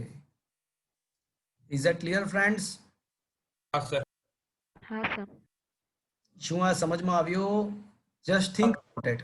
તમારે છે ને પ્રેક્ટિકલ આખી સિચ્યુએશનની કલ્પના કરવી પડે કે આપણે અમુક ઊંચાઈએ પદાર્થ રાખ્યો છે, સમય સાથે હવે જેમ જેમ સમય પસાર થશે તો વેગનું મૂલ્ય તો નેગેટિવ દિશામાં વધતું જશે, પણ ઊંચાઈ ઘટતી જશે. ઊંચાઈ ઘટે એટલે એક્સયામ ઘટતો જશે, વાયયામ ઋણ વધશે. એક્સયામ ઘટતો જશે, વાયયામ ઋણ દિશામાં વધશે. હવે ઓન ધ સ્પોટ વાયયામ ઋણનો ધન થઈ જશે અને હવે જેમ જેમ પદાર્થ ઉપર આવે તેમ ઊંચાઈ હવે જેમ જેમ પદાર્થ આવે તેમ તેમ ઊંચાઈ વધતી જાય, એટલે કે એક્સયામ વધતો જાય અને ઝડપનું મૂલ્ય ઘટતું જાય, ઘટીને શૂન્ય. d/2 ઊંચાઈએ ઝડપ શૂન્ય. Is that clear? હા સર. સર હા બોલો. આ તમે જે આ પર્વલય આવે એવું કીધું હતું, તો એ મુક્ત પતન છે એટલે વેગ વધતો જશે એટલા માટે, ને જો અચળ પ્રવેગી હોય તો શું રેખા આવે ને? અચળ પ્રવેગી ગતિ જ છે આ. હા હા, એટલે અચળ વેગી એમ. હા, અચળ વેગી ગતિ હોત ને તો સ્થાન સરખા સમયમાં સરખું અંતર કાપે. તો જો તો અચળ વેગી ગતિમાં તો સ્થાન અને વેગ એકબીજાના અચળ વેગી ગતિમાં તો છે ને વેગ અચળ રહેવાનો બેન, એટલે વેગનો સ્થાન સાથેનો ફેરફાર શૂન્ય આવે. એટલે અચળ વેગી ગતિમાં તો આલેખ અચળ જ આવે, કાં તો ધન અચળ કાં તો ઋણ અચળ. અચળ વેગી ગતિમાં વેગ વર્સિસ તમે સ્થાનનો આલેખ શોધવા માંગો છો તો વેગ તો અચળ જ રહેવાનો ને, અચળ વેગી છે તો, કાં તો ધન હા અચળ. સર. સમજ્યા? હા સર. અચળ વેગનો મતલબ વેગ અચળ. Is it clear? હા સર. ચલો બોલો અપ ટુ 100. હવે 100 સુધી કઈ પૂછો? Up to 90. ચલો up to 90, up to 100. Anybody wants to ask any question up to 100? 93 માં. 93 પર આવી જઈએ. 91. 92. ઓકે, 91, 92 અને 93. ઓકે 93 માં ખાલી p. ચલો સૌથી પહેલા 91 ની વાત કરીએ. તો 91 એક પદાર્થ નિયમિત રીતે વધતી ઝડપ. ચલો નિયમિત રીતે વધતી ઝડપનો મતલબ શું થયો? નિયમિત રીતે વધતી ઝડપ આ શબ્દ શું દર્શાવે છે? અચળ પ્રવેગી ગતિ. પરફેક્ટ. આ શબ્દ દર્શાવે છે કે અચળ પ્રવેગી ગતિ છે. તો હવે તો આવડી ગયું ને, અચળ પ્રવેગી ગતિમાં સ્થાન વર્સિસ સમયનો આલેખ તમારે શોધવાનો છે. તો મિત્રો હવે અચળ પ્રવેગી ગતિમાં સ્થાન વર્સિસ સમયનો આલેખ શોધવાનો, તો હવે તમને આવડશે, ઓલા બધા આલેખ શીખવાડે ને એટલે. તો અચળ પ્રવેગી ગતિમાં સ્થાનનું સૂત્ર શું છે મિત્રો? VOT plus half AT square. પ્રારંભિક વેગ શૂન્ય લઈ લો, પ્રારંભિક વેગ શૂન્ય લો તો હાફ AT સ્ક્વેર થઈ જશે. તો આ સ્થાન આપણા માટે વાયયામ છે અને પ્રવેગ તો અચળ એટલે અચળાંક c આપણા માટે, અને સમય એક્સયામ છે, તો આ y બરાબર cx સ્ક્વેર જેવું થયું. તો y બરાબર cx સ્ક્વેર હોય તો એવા સંજોગોમાં y વર્સિસ x નો આલેખ કેવો હોય? તો કે ભાઈ ચાહે x પોઝિટિવ હોય કે નેગેટિવ હોય, y તો પોઝિટિવ, એટલે આવો આલેખ આવે. પણ નેગેટિવ સાઈડ નથી ગણતા, આ કન્સિડર નથી કરતા, તો માત્ર પોઝિટિવ સાઈડ જ કન્સિડર કરીએ તો આવો કોઈ આલેખ છે જુઓ તો. Option A. Is that clear? સમજમાં આવ્યો? હા સર. ક્વેશ્ચન નંબર 92 કોઈએ પૂછો છે? ક્વેશ્ચન નંબર 92 કોઈએ હા પૂછો? સર. હા બોલો. હા સર. તો એમાં શું છે કે વેગ વર્સિસ સમયનો આલેખ આપ્યો છે અને પ્રવેગ વર્સિસ સમયનો જોઈએ છે, તો કરી નાખો. એમાં શું છે? ચલો પહેલા મને એ સમજાવો મિત્રો કે સૌથી પહેલા ભાગમાં વેગ વર્સિસ સમયનો આલેખ ઉતરતી રેખા છે. પહેલા તો આ આલેખ સુરેખા છે. સુરેખનો મતલબ શું થયો? આલેખ સુરેખા હોવાનો મતલબ શું થયો? વેગ વર્સિસ સમયનો આલેખ સુરેખા હો એનો મતલબ કે ઢાળ અચળ હો, ઢાળ અચળ હોવાનો મતલબ કે શું અચળ હોવું? અચળ પ્રવેગ. અચળ પ્રવેગ. પણ ઢાળ ઋણ છે કે ધન છે? પહેલા પાર્ટમાં ઢાળ ઋણ છે કે ધન છે ભાઈ? ઋણ. કોણ છે? ઋણ છે. ઢાળ ઋણ છે. તો પાર્ટ 1 ની અંદર ઢાળ ઋણ છે. તો મિત્રો પ્રવેગ અચળ ખરા પરંતુ ઋણ આવશે. અને બીજા પાર્ટમાં ઢાળ ધન છે તો પ્રવેગ અચળ અને ધન આવશે. That's it. તો જો પ્રવેગ વર્સિસ સમયનો આલેખ દોરવામાં આવે તો સ્ટાર્ટિંગમાં પ્રવેગ ઋણ અચળ આવશે અને પછી પ્રવેગ ધન અચળ આવશે. That's it. Is it okay friends? તો પહેલા પ્રવેગ ઋણ અચળ અને પછી પ્રવેગ ધન અચળ, એમાં શું વાંધો આવ્યો? સિમ્પલ તો છે. Is it okay? ક્લિયર થઈ ગયો મિત્રો? હા સર. હા સર. ઓકે, ચલો પછી 93 માં P. 93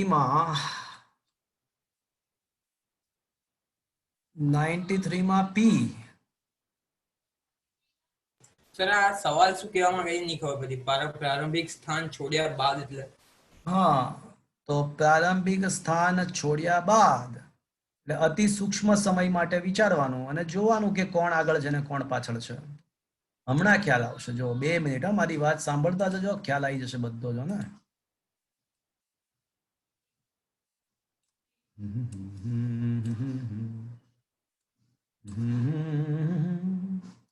यूं ही नहीं दिल लगाता कोई जाने तुम या जाने मन तुम. ओके,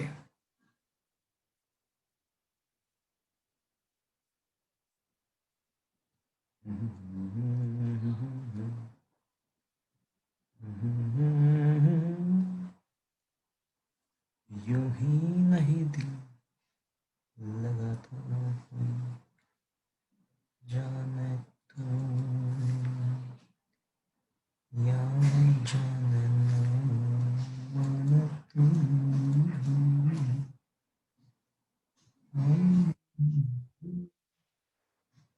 ચલો સૌથી પહેલા તો આ સમીકરણ સમજ પડ્યો? જો તો શું આ સૂત્રો સમજ પડ્યા? સૌથી પહેલા હા સર. હા સર. આલ્ફા બીટા ગામા ડેલ્ટાની કિંમતો, આલ્ફા બીટા ગામા ડેલ્ટાની કિંમતો મૂકી દીધી. આ સૂત્ર સમજ પડ્યા? હા. હા. હવે આમાં સૌથી પહેલા કેસ 1, જો t બરાબર 0 લઈશું ને તો x એ પણ 0 થશે અને b નું પણ સ્થાન 0. એટલે આનો મતલબ શું થયો કે બંને ઉગમ બિંદુથી શરૂઆત કરે છે. t બરાબર 0 મૂકી દો બંને સૂત્રમાં તો a નું પણ સ્થાન 0 આવશે અને b નું પણ સ્થાન 0 આવશે. એટલે આનો મતલબ શું થયો કે બંને ઉગમ બિંદુથી શરૂઆત કરે છે. ચલો આ સમજ પડ્યો? હા સર. હવે છે ને હું સમય તરીકે ધારો કે કેસ 2, હું સમય તરીકે માની લઉં છું કે સમય લઈ લઉં છું.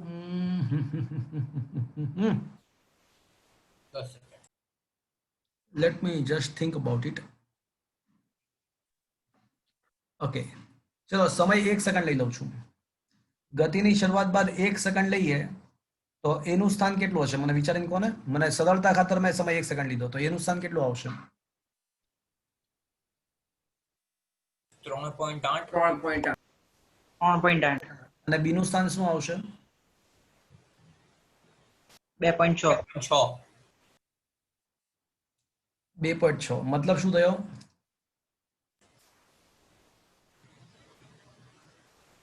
કાર એ વધુ અંતર. એ કાર આગળ ગતિ કરે. એક કામ કરીએ, સમય છે ને 0.01 સેકન્ડ લઈએ. સમય કારણ કે ગતિની પ્રારંભિક સ્થાન છોડ્યા બાદ તરત જ વિચારવાનું છે, તો તરત જ વિચારવા માટે 0.01 સેકન્ડ લઈએ તો એ વધારે સારું રહેશે. 0.01 સેકન્ડ લઈએ આપણે, કારણ કે તરત જ વિચારવાનું છે ને, તો એ વધારે આપણને સાચો આન્સર આપશે. 1 સેકન્ડ તો બહુ મોટો સમય થઈ જશે. તો 0.01 સેકન્ડ લઈ લઈએ તો હવે એનું સ્થાન શું આવશે જરાક જુઓ તો. 0.01 ગુણ્યા 2.6 અને 0.01 નો વર્ગ ગુણ્યા 1.2 એને બધું કરો તો શું આવે છે?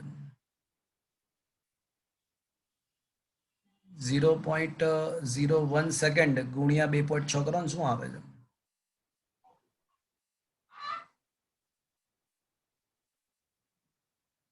તો 0.026 માઇનસ લગભગ 0 એટલે 0 લગભગ શૂન્યવત જ આવશે.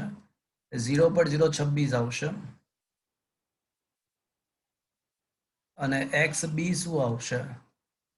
તો 0.01 નો વર્ગ એટલે 0.0001 અને એટલે 0.00028 આવશે મીટર. એટલે ગમે તે વિચારો, વાત સાચી છે. તો કોણ વધારે હશે બોલો? આગળ કોણ હશે? પેલા એ આગળ હશે કે બી આગળ આવશે? એ આગળ. આગળ એટલે એનો મતલબ કે એ આગળ. પ્રારંભિક સ્થાન છોડ્યા બાદ તરત જ તે કોણ આગળ વયો જશે? એ કા આગળ ગતિ કરશે. એ આગળ. કાર એ આગળ ગતિ કરશે. શું આ સમજમાં આવ્યું મિત્રો? Fast sir.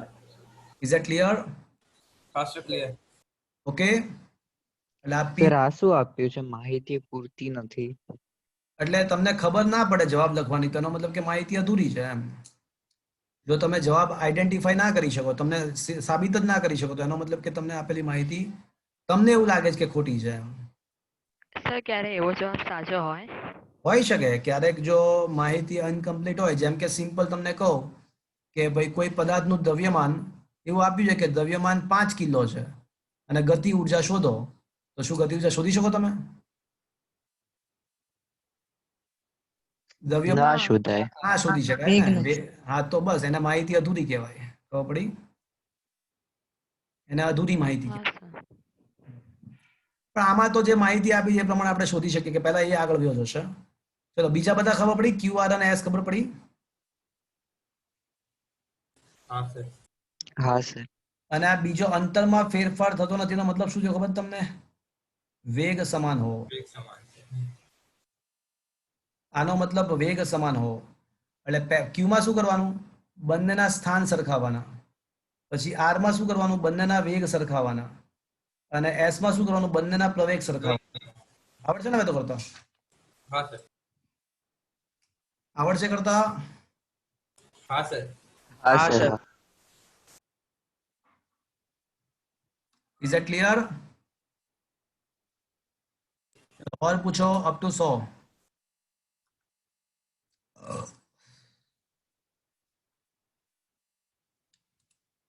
अप टू 100 एक बार. So 96. 96 લાસ્ટ ટાઈમ કરાયો મેં આખે આખો. અને એવું હોય તો તમે 96 માટે તમે લાસ્ટ ટાઈમનું લેક્ચર દેખી લેજો. એ મેં લાસ્ટ ટાઈમ આખે આખું કરાયો છે 96. હા કે ના? હા સર. હા સર. લાસ્ટ ટાઈમ લાસ્ટમાં મેં 96 આખો કરાયો હતો. અને આમાં પાછળ જે મેથડ આપી છે તો બહુ લાંબી મેથડ આપી છે. મેં તમને શોર્ટકટ ટ્રીકથી શીખવાડેલો છે. તો લાસ્ટ ટાઈમનું લેક્ચર દેખવું એવું હોય ને તો એકવાર. આમાં અંદર વાલી બાર, બાર વાલી અંદરનો કોન્સેપ્ટ છે. ચલો પછી આ કારણ પ્રતિજ્ઞા વાળા ક્વેશ્ચન કરવા નહીં. કારણ પ્રતિજ્ઞા વાળા ક્વેશ્ચન કરવાના નથી. એ તો એમ્સ માટે હતા. એમ્સ માટે હતા પણ એમ્સ તો નીકળી ગયા છે હવે. કારણ Pratigya don't worry. No need to write, no need to discuss it. ચલો તો હવે ચેપ્ટર નંબર 4 ની વાત કરીએ. ચેપ્ટર નંબર 4 માં કેટલા ક્વેશ્ચન મેં તમને આપ્યા હતા? 48 થી 70.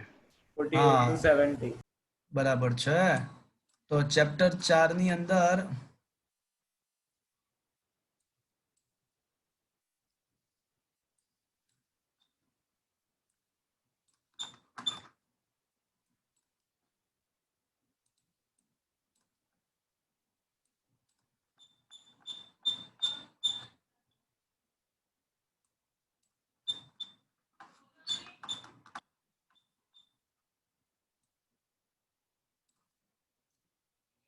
So let us start. Question number, chapter number 4, question number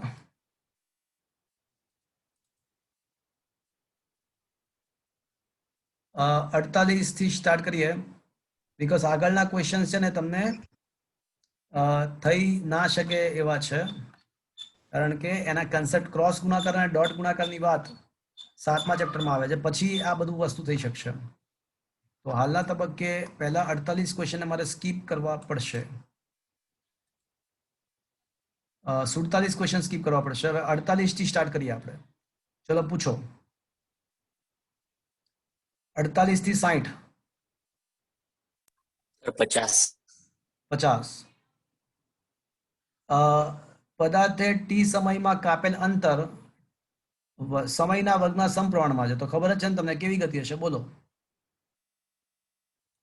T સમયમાં કાપેલું અંતર સમયના વર્ગના સમપ્રમાણમાં હોય તો અચળ પ્રવેગી ગતિ.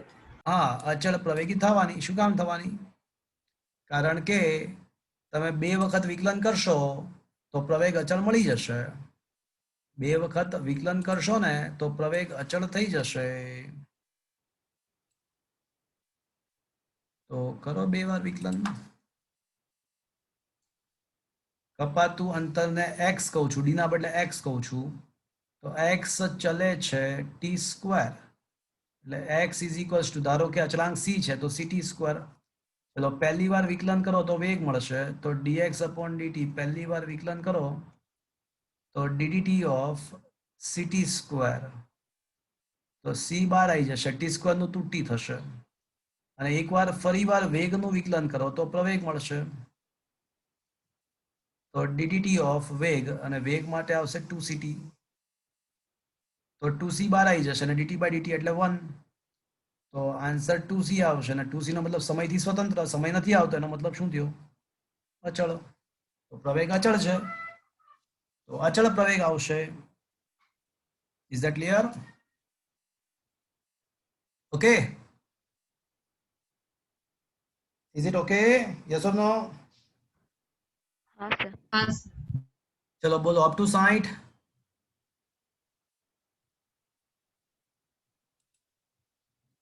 Up to 60 sir 56. 56 अब तक 56 अब तक 56 સમજ્યા હવે સ્થાન સદિશ આપ્યો છે અને વેગ સદિશ પૂછ્યો છે ભાઈ સ્થાન સદિશ આપ્યો છે વેગ સદિશ પૂછ્યો છે તો વિકલન કરો એટલે વેગ સદિશ મળી જાય સ્થાન સદિશનું સમયની સાપેક્ષે વિકલન કરવાથી તમને વેગ સદિશ મળી જશે સૌથી પહેલા કાઉન્સ છોડ્યો હવે વેગ સદિશ શોધવા માટે સ્થાન સદિશનું સમયની સાપેક્ષે વિકલન કરવાનું તો સ્થાન સદિશનું સમયની સાપેક્ષે વિકલન કરવાનું તો સૌથી પહેલા B bar DT by DT એટલે 1 થશે alpha B bar T square નું વિકલન 2t થશે તો આ થઈ જશે B minus 2 alpha B T B કદાચ કોમન લઈ લઈએ તો 1 minus 2 alpha T 1 minus 2 alpha T તો એવો કોઈ ઓપ્શન છે हाँ सर. તો આમાં શું કશું જ નથી ને ઇઝ ઇટ ક્લિયર બી ને આપણે વિકલનની બહાર કાઢી શકીશું કારણ કે બી એ અચળ સદિશ છે એટલે વિકલનની બહાર નીકળી શકે અચળ પદ વિકલનની બહાર નીકળી શકે ઓકે ओके सर. ચલો પૂછો અપ ટુ 60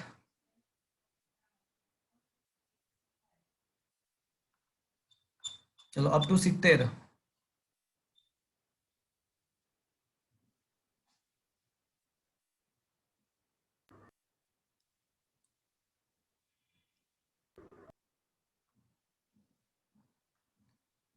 અપ ટુ 70 કોઈને પૂછવું છે કાંઈ તો 67. તમને 61 ને 62 આવડી ગયા?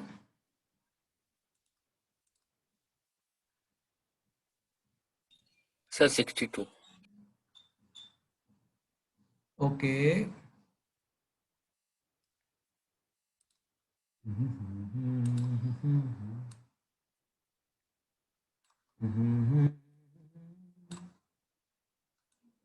મિત્રો સામાન્યતઃ આપણને x નું સમીકરણ t ના સ્વરૂપમાં આપ્યું હોય. સામાન્યતઃ x નું સૂત્ર t ના સ્વરૂપમાં આપ્યું હોય. જ્યારે તમે અહીંયા દેખો, અહીંયા t નું સૂત્ર x ના સ્વરૂપમાં છે. એટલે આ આખો ક્વેશ્ચન ઉલટો સોલ્વ કરવો પડશે. અહીંયા t નું સૂત્ર x ના સ્વરૂપમાં છે, તો આખો ક્વેશ્ચન ઉલટો સોલ્વ કરવો પડશે. આપણે છે ને t નું x ની સાપેક્ષે વિકલન કરીશું, dx upon dt ના બદલે dt by dx કરીશું. એટલે બંને બાજુ x પ્રત્યે વિકલન કરીશું, સમય પ્રત્યેના બદલે. આપણો અલ્ટિમેટલી ટાર્ગેટ તો પ્રવેગ શોધવાનો છે, પણ પહેલા ઉલટું કરીએ. તો dt by dx શોધીએ પહેલા. પણ મિત્રો કોઈ મને કહેશે dx upon dt વેગ છે, તો dt by dx શું આવશે? શું બોલો છો લા? dx upon dt વેગ હોય તો dt by dx શું આવે? 1 upon v. વેગનો વ્યસ્ત એટલે 1 upon વેગ. આલ્ફા બાર x સ્ક્વેર નો 2x, બીટા બાર x નું x ની સાપેક્ષે 1 થઈ જશે. તો મિત્રો આ 1 upon વેગ 2 આલ્ફા x પ્લસ બીટા, તો વેગ પોતે શું આવશે? તો 2 આલ્ફા x પ્લસ બીટાની -1 ઘાત થશે. ચલો અહીંયા સુધી પહોંચ્યા બધા? હા સર. ચલો આ સમજ પડ્યો? Is it okay up to this point? હવે મારે શોધવો છે, તો પ્રવેગ તો શું થાય? dv by dt. પણ પ્રોબ્લેમ એ છે કે વેગ છે ને x ના સ્વરૂપમાં છે. પ્રવેગ તો વેગનું t ની સાપેક્ષે વિકલન જ થાય, પણ વેગ x ના સ્વરૂપમાં છે. તો તમને ખબર છે કે આ ટાઈપના ક્વેશ્ચનમાં શું કરશું બોલો હવે? dx upon dx વડે ગુણી લે. dx upon dx વડે ગુણી નાખવાનું, અને પછી બહાર વાળી અંદર વાળી બહાર. તો હવે આ થઈ જશે dx upon dt into dv by dx. પણ મિત્રો dx upon dt તો શું છે? v.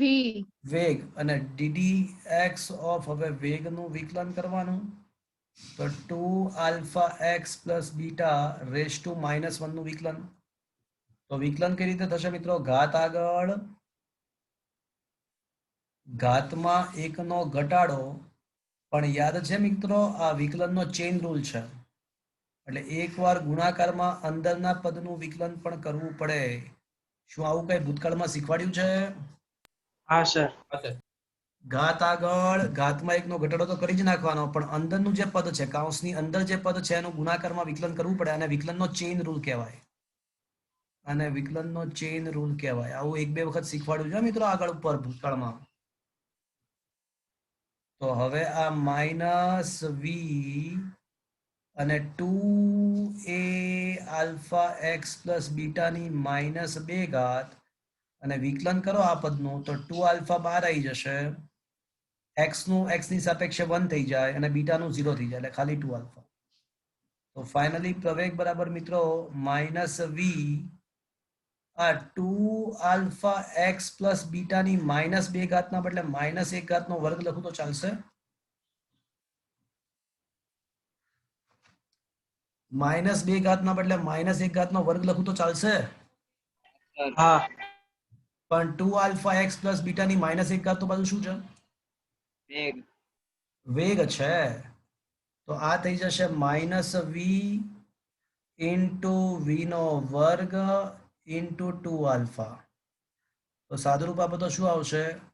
-2 આલ્ફા અને v ઇન્ટુ v નો વર્ગ એટલે v નો ઘન થશે. શું આ મિત્રો સમજ પડ્યો? તમને પ્રવેગ પૂછે ને, પ્રવેગ, તો -2 આલ્ફા v ક્યુબ, અને પ્રતિપ્રવેગ પૂછે, પ્રતિપ્રવેગ, તો એ પ્રતિ શબ્દમાં જ માઇનસ આવી ગયો તો પ્રતિ પ્રવેગ શું આવશે? આલ્ફા વી 2 alpha v cube. શું આ સમજમાં આવ્યું મિત્રો? હા સર. ક્વેશ્ચન અલગ ટાઈપનો, એકદમ અલગ છે, એકદમ અલગ છે.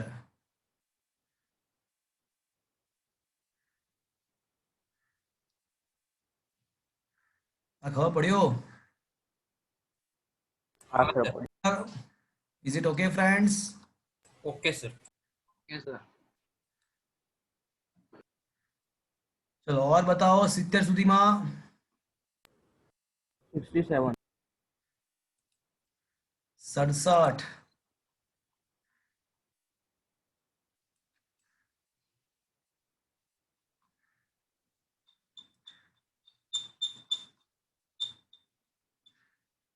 67મો ક્વેશ્ચન છે આપણા ટેક્સ્ટબુકમાં.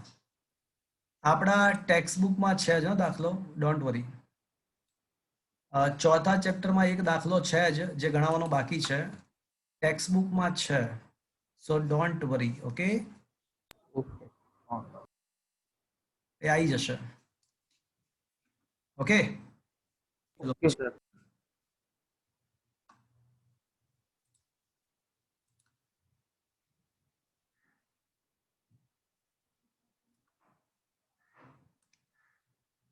આ પણ ટેક્સ્ટબુકમાં છે ને? આ ટેક્સ્ટબુકમાં કર્યો ને તમે હમણાં છેલ્લા લાસ્ટ લેક્ચરમાં? હોમવર્ક આની જેવો એક કરાયો હતો ને એક હોમવર્કમાં આપ્યો હશે. હા. હા સર. ચલો બોલો, અપ ટુ 80 78. સુધી જતા સર. કેટલા કીધા હતા? 70 કીધા હતા. ઓકે, 70 સુધી જ કીધા હતા. તો પણ કોઈ કે 78 પૂછ્યો છે તો કરી દઉં છું. હા, 78 માં તો આટા આવી જશે ફ્રેન્ડ, બહુ વાર લાગશે, લગભગ 10 મિનિટનો ટાઈમ જોશે. રહેવા દો, નેક્સ્ટ ટાઈમ કરીશું, મજા આવશે. તમે ટ્રાય કરો એકવાર 78 ને ટ્રાય કરજો, ભૂકા બોલી જેવા ક્વેશ્ચન છે, સરસ છે. 69 જોઈ લઈએ આપણે. 69 તો ટેક્સ્ટ બુકનો જ છે ને ભાઈ, આમાં ક્યારે કરવાનું છે? 69 તો ટેક્સ્ટ બુકનો જ છે ભાઈ. કરો, ટ્રાય કરો. ટેક્સ્ટમાં 2 દાખલા છે.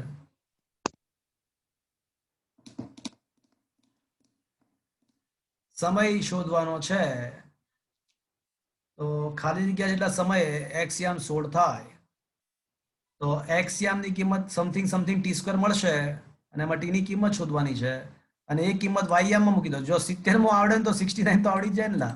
70 માં જો આવડતો હોય તો એ 69 તો આવડે જ ને, કારણ કે એની કિંમત મૂક્યા પછી તમને 70 માંનો આન્સર આવશે. એટલે એવું તો થોડી ને બને કે 69 ના આવડે ને 70 આવડી જાય.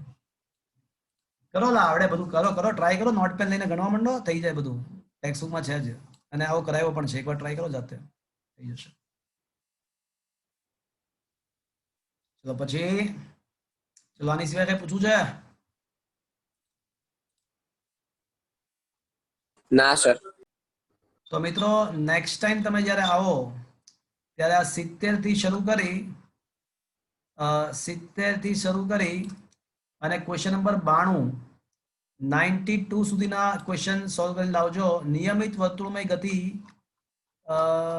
નો ટોપિક હજી બાકી છે, એ ચલાવવાનું બાકી છે, પણ પ્રક્ષિપ્ત ગતિ થઈ ગઈ છે. મિત્રો શું તમને નિયમિત વર્તુળની ગતિ ના કરતા અને પ્રક્ષિપ્ત ગતિ આખું સોલ્વ કરી લાવજો.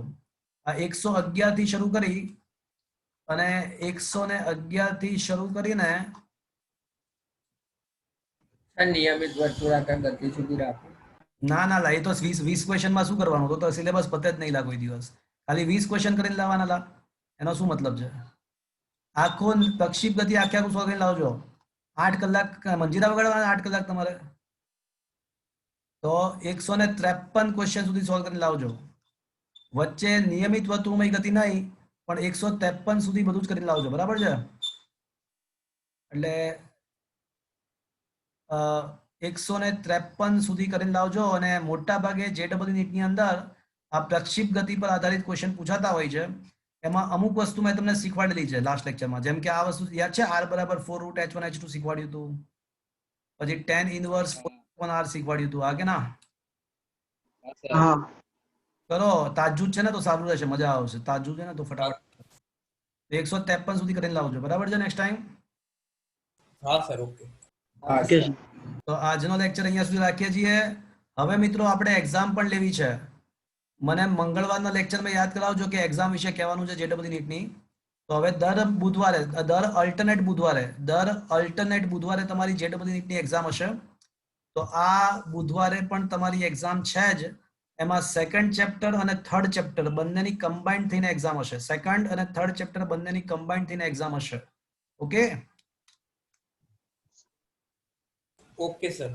તો આ સેકન્ડ અને થર્ડ ચેપ્ટરની બંનેની કમ્બાઇન્ડ એક્ઝામ આ બુધવારે છે. પછી એના પછી બુધવારે નહીં હોય, એના પછીના બુધવારે ચોથા ચેપ્ટરની એક્ઝામ હશે. ઓકે, તમારો બુધવાર કેમેસ્ટ્રી ની શું કહો છો? બુધવાર કેમેસ્ટ્રી ની એક્ઝામ છે અમારે. હા, પણ વાંધો નહીં, એ તો રહેશે હવે, બરાબર. થોડું મેનેજ કરી અને આગળ પાછળ સાંજે કે આજે એક્ઝામ હતી.